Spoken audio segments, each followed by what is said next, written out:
Halo, Assalamualaikum warahmatullahi wabarakatuh. Bertemu lagi dengan Ibu. Pada kesempatan ini, Ibu akan memberikan informasi mengenai layanan bimbingan karir. Apa sih pilihan karir setelah lulus SMK? Oke, mau kemana sih setelah lulus SMK atau setelah tamat SMK? Mau kuliah, mau bekerja, atau berwirausaha? Bingung kan? Next. Ibu akan memberikan informasi mengenai pilihan karir yang bisa kalian pilih nantinya. Pilihan karir mana sih yang kamu pilih? Karena setelah lulus SMK ini kan banyak ya pilihan karir yang bisa kalian ambil untuk perencanaan masa depan. Tetapi mungkin saat ini kalian masih merasa bingung nih. Mau kemana sih saya setelah lulus nanti? Ya, saat ini mungkin belum terfikirkan karena kalian masih fokus untuk belajar mempersiapkan ujian nasional dan uji kompetensi di jurusan masing-masing. Namun, perencanaan individu itu perlu dilakukan sejak saat ini agar semakin mantap dalam pilihan karir. Oke, pilihan karirnya itu kan ada 3, yaitu melanjutkan studi lanjut, bekerja, dan berwirausaha. Yang pertama adalah melanjutkan ke jenjang pendidikan yang lebih tinggi atau kuliah. Banyak nih jenis pendidikan lanjutan yang dapat kamu tempuh selepas pendidikan menengah formalmu di SMK. Kamu juga bisa untuk menyesuaikan program yang ingin kamu ambil dengan waktu yang kamu miliki. Kebutuhan apa yang akan kamu capai nanti, minat dan kondisi keuanganmu. Nah, nanti disesuaikan tuh kalau yang mau kuliah. Kemudian pendidikan lanjutan ini juga sangat bisa jadi nilai tambahan ketika kamu bekerja nanti. Sarjana misalnya kan, itu bisa untuk nilai tambahan untuk tempat bekerjamu di mana nantinya. Dan menyediakan pengetahuan serta jejaring yang lebih luas jika kamu membuka usaha. Oke, hal-hal yang perlu kalian siapkan ketika ingin kuliah nanti adalah 1. Mencari informasi mengenai bidang studi apa nih yang akan kamu pilih.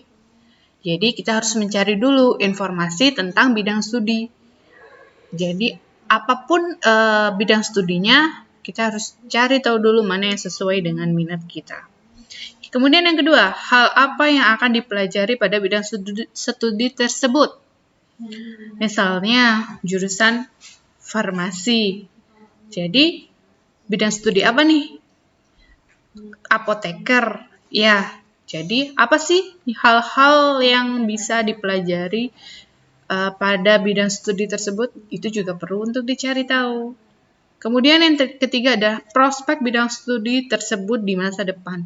Jadi kalau memang misalnya mengambil apoteker, bagaimana prospek ke depannya? Bagaimana lowongan pekerjaannya? Seperti itu. Next, tahapan persiapan masa depan. Jadi ini adalah perencanaan masa depan.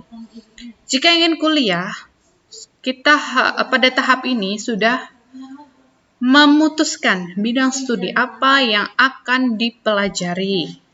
Ya. Jadi selanjutnya adalah mendaftarkan diri di perguruan tinggi tersebut. Nah, kemudian mempersiapkan diri untuk ujian masuk. Jadi step by step. Kita harus mendaftarkan diri dulu, kemudian mempersiapkan diri untuk ujian masuk, dan memikirkan apa yang akan dilakukan setelah lulus nanti, prospek masa depan. Next, yang kedua adalah bekerja. Pilihan karir selanjutnya adalah bekerja. Kalau bekerja, yang pertama adalah kita harus melihat peluang dulu. Apa saja sih peluang-peluang yang dapat kita lihat? Yang pertama adalah jenis pekerjaan apa saja yang ada. Jenis-jenis pekerjaan itu kan banyak. Nah, kita sesuaikan nih dengan bakat dan minat yang kita miliki. Kemudian, apa tugas dan tanggung jawab pekerjaan tersebut? Kita juga perlu cari tahu. Peluangnya bagaimana sih? Keahlian apa saja yang dibutuhkan? Misalnya, untuk menjadi seorang apoteker, keahlian apa sih yang dibutuhkan? Itu harus sama-sama kita cari tahu. Kemudian, Step selanjutnya adalah persiapan masa depan. Sama seperti tadi, kita harus membuat perencanaan masa depan. Yang pertama adalah mendaftarkan diri di Bursa Kerja Khusus yang dimiliki SMK kita. Oke, di Bursa Kerja Khusus atau BKK itu terdapat banyak informasi yang bisa kalian akses. Salah satunya adalah melihat info lowongan pekerjaan apa saja yang tersedia di sana.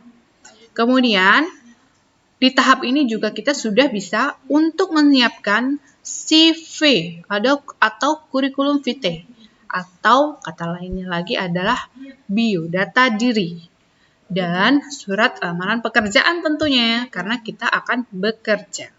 Yang terakhir adalah melamar pekerjaan itu sendiri. Jadi, step by step itu harus kita miliki dari sekarang.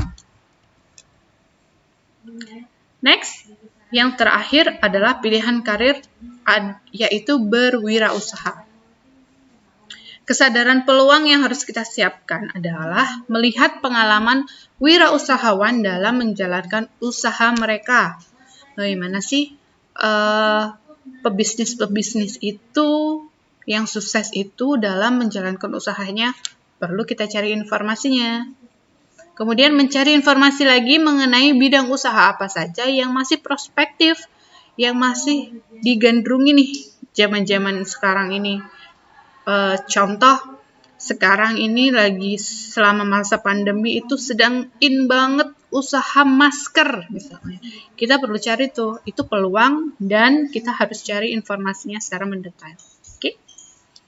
Kemudian persiapan masa depannya. Menyusun rencana bisnis. Pada tahap ini kita harus menyusun rencana bisnis. Kalau memang kita memantapkan diri untuk berwirausaha. Menyusun rencana bisnis itu mencakup menentukan sasaran konsumen nih.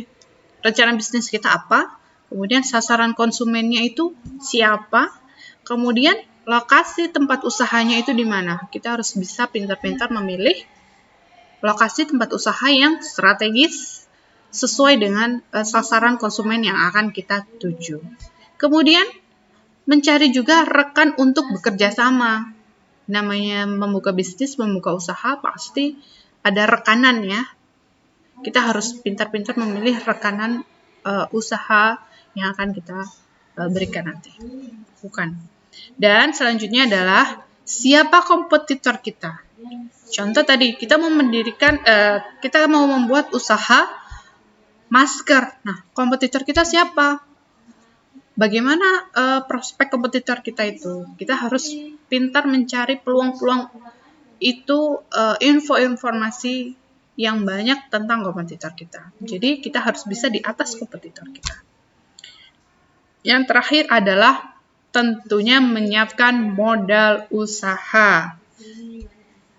Tidak ada kegiatan atau bisnis apapun tanpa ada modal usahanya terlebih dahulu. Oke, itu tadi adalah 3 pilihan karir yang dapat kalian pilih setelah lulus SMK ini nanti. Nah, untuk mempermudah lagi anak-anak sekalian, Ibu berikan contoh mapping karir. Jadi silahkan nanti kalian di rumah masing-masing membuat mapping pilihan karirmu. Jadi seperti tabel ini, pilihan karir apa yang kamu pilih.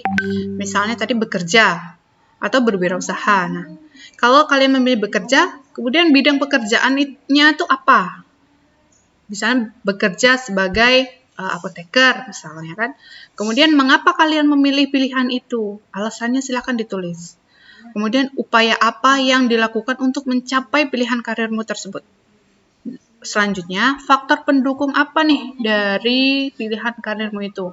Tentunya ketika kita memilih satu pilihan itu ada faktor pendukung yang mendukung kita untuk memilih hal tersebut. Kemudian faktor penghambat apa dari pilihan karirmu itu? Biasanya sih banyak beberapa pilihan kita yang ada hambatannya. Nah, yang terakhir adalah bagaimana cara mengatasi hambatan tersebut. Jadi, mapping karir ini akan berguna bagi kalian dalam menentukan dan memantapkan pilihan karirmu dan dalam bagaimana cara mengatasi ketika ada hambatan pada pilihan karirmu tersebut. Oke semuanya, selamat membuat mapping karir di rumah dan berpikir bagaimana sih saya kedepannya, apa sih pilihan karir saya. Semoga kalian semua bisa segera menentukan pilihan karirmu setelah lulus SMK. Terima kasih. Wassalamualaikum warahmatullahi wabarakatuh.